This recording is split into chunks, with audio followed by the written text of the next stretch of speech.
Hi guys, welcome back to the channel and welcome to another real review of the BMW F850GS Adventure TE.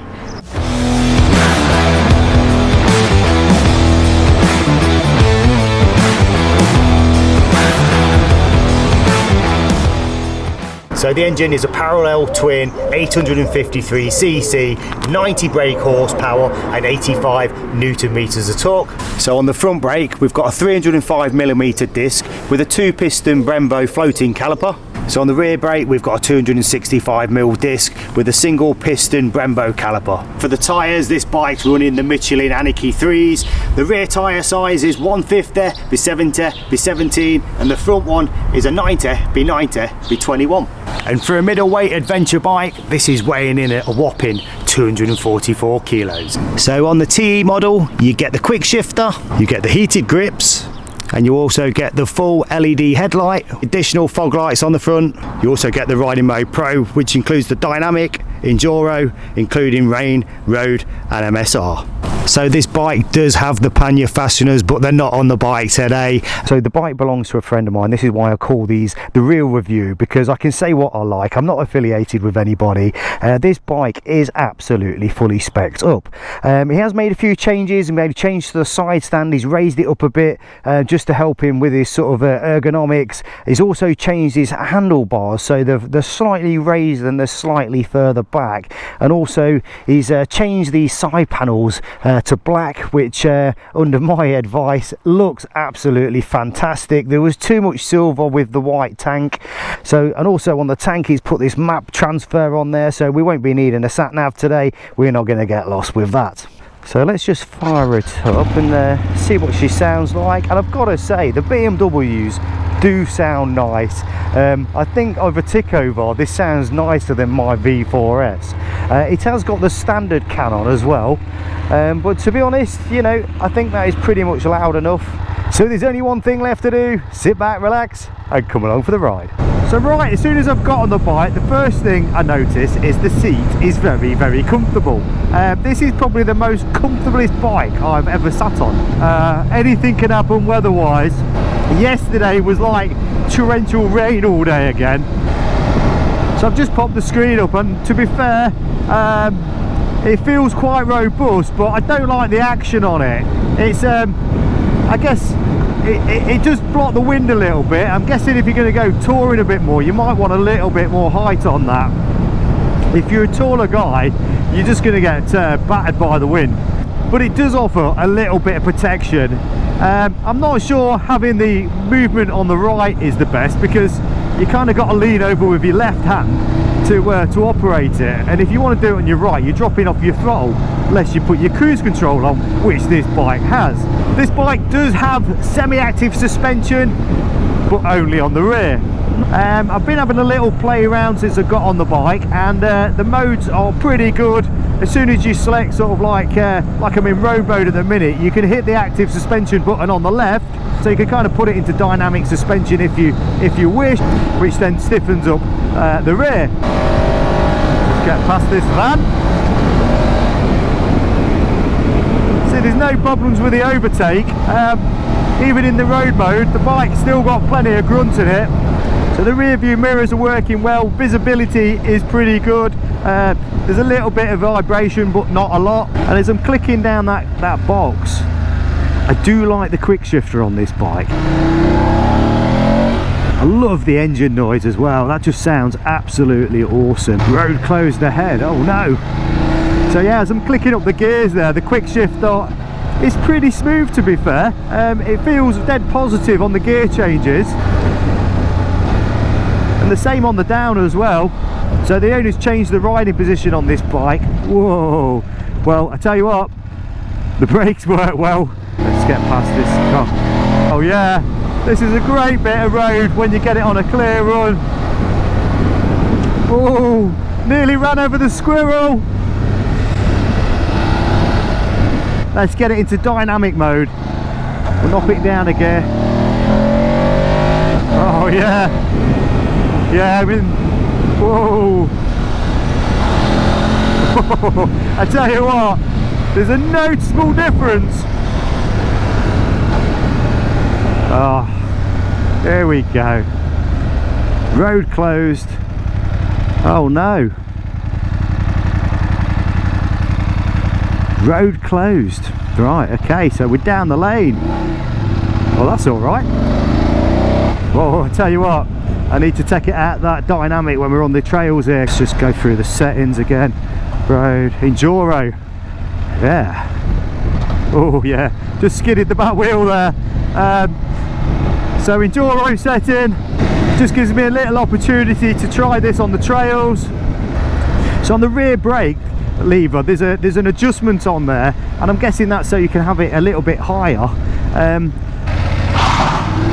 Yeah, I think with that rear brake I'd probably lift that up a little bit. Just I don't know if that's adjustable, but when I'm stood up and I'm trying to get the rear brake down, which is kind of what you need when you're doing a bit of enduroing, is I can't. I've got to really press down and tilt my foot down. As you stood up on the pegs, it is actually a really nice, easy sort of riding position. So even if you don't do enduro, you just want to stretch your legs, actually the stood up position is really comfortable. Yeah, just at those low revs there's a little bit of sloppiness in that throttle in the enduro setting. So I don't know if you was doing a bit of off-roading and you wanted kind of like instant power, you kind of got to wind it on a little bit first. It's telling me to go get some fuel. I mean, this bike is a bit of a heavyweight. I'm not quite sure where all that weight comes from. 244 kilos, but if I remember, this has got a 23 litre tank on it. I would suggest that in order to keep the weight down is just keep your fuel down. But unless you're going to do a long journey, then there's no reason to fill that sort of 23 litre tank up. Just managed to squeeze past. Oh no, we've got horses. Oh god, that didn't look happy, that horse. I thought he was going to like kick me in the head or something. The screens are really nice. It's kind of got that matte finish on it. I don't know what it's like in the sun, but at the minute it's as clear as day. Very nicely done. It's presented in a manner that you know where everything is, and it doesn't sort of baffle you. I think I've been having a play around with the jog wheel and some of the other mode settings and stuff, and it seemed pretty simple, to be honest. Like all bikes, you need a bit of time to figure them all out and go through the settings properly. Let's kind of get it out of enduro mode, put it back into what do we have it in? Let's put it into dynamic, and I've got to say, well, I'll tell you what, like I said, there's a noticeable difference with that. I mean, with the suspension, when you put it in dynamic, it changes the suspension into dynamic. You put it into road, it'll put the suspension into road.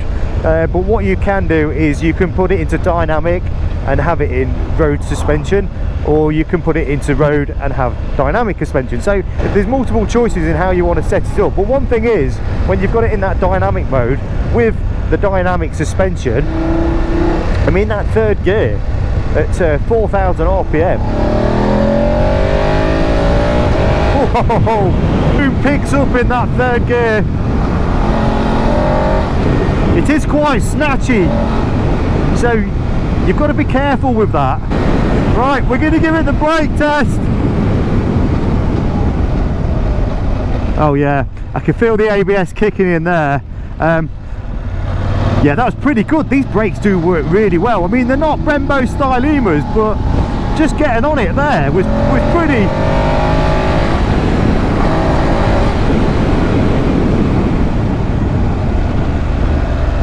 Yeah, this bike's got some stopping power. I kind of wondered whether it would stop that good being so weighty. And the back brake works really well as well. I just gave it a nice big stamping on there. Yeah, it's definitely the sort of bike I could perhaps sit on for a long time, to be honest. I've not felt uncomfortable at all, although, you know, I've not been on the bike that long, but, you know, I've not felt like I've needed to adjust myself. When I was taking it on some of the sort of faster bits of road, I do feel like the seat does hook you in a little bit. So if you're the sort of person that likes a little bit more sort of sporty adventure, then the seat kind of hooks you in to the point where you can't quite get your arse over, because it kind of hooks in. But that's not a bad thing.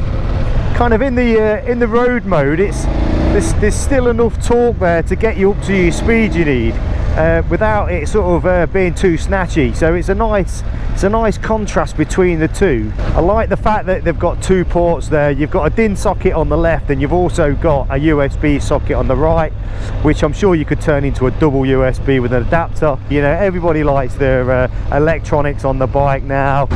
I mean, what I do like about the BMWs as well is the switch gear is nicely set out as well. It's not overly complicated. The buttons feel all premium as well. Nothing feels too cheap and plasticky.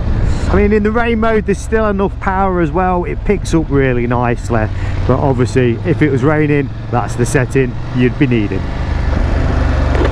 So I've had the heated grips on full for a few minutes now. I've just switched them off, but they do get up to temperature. It does take a few minutes, but they do get nice and hot. There's a petrol station over there, so we will put some fuel in.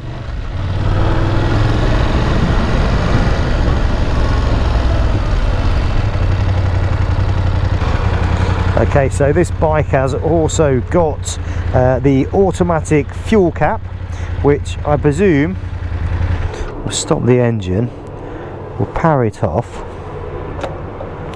and then that opens, which I do like that feature. So I've just put some fuel in the bike. I was going to say the seat height on this bike is quite tall. It's coming in at about 34.4 inches. Is anyone going to be let me out? Nope. Nobody wants to let me out. Okay. So it is quite high, and that's sometimes the compromise in having these adventure bikes with a 21-inch wheel.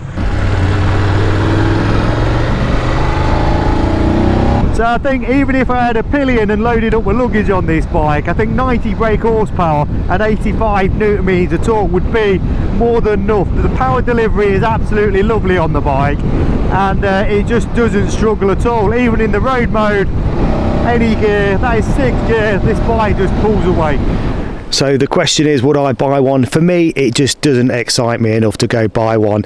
Like I say, they're a lot of money if you're going to fully spec them up. I like the fact that they have got that bigger 23-litre tank as well, so you can do some miles on it. The seat there is seriously comfortable, and everything about the bike is absolutely premium. So I've actually got the configuration sheet here, from everything from the comfort pack, the touring pack, the dynamic pack, literally pages of extras that you can have on this bike. So you can see the final price on there, £14,595. Like I said, this bike is fully loaded. I mean, I can't fault it as a bike that you want to go and do some long distances, some touring on. As for the off-road side of it, I don't know. I did a few trails on it, put it in enduro mode. The standing up position is absolutely brilliant. You do feel comfortable when you stood up on this bike, but I'm not quite sure I'd want to go take it off-road. It's still quite a big and heavy bike. I like the fact when you switch it from road mode to dynamic, it just fires up into beast mode, and this bike absolutely shifts. The quick shifter works really well. It's quite a tall bike, but that can be adapted for the shorter rider. So I've been impressed with the Michelin Anarchy 3 tyres today, and I think that level of tread on there would probably give you quite a bit of off-road grip. So all in all, I've certainly enjoyed the ride on this bike today. So hope you liked the video, guys. If you've not subscribed to this channel, then please do so. Give us a like, and I'll see you in the next one.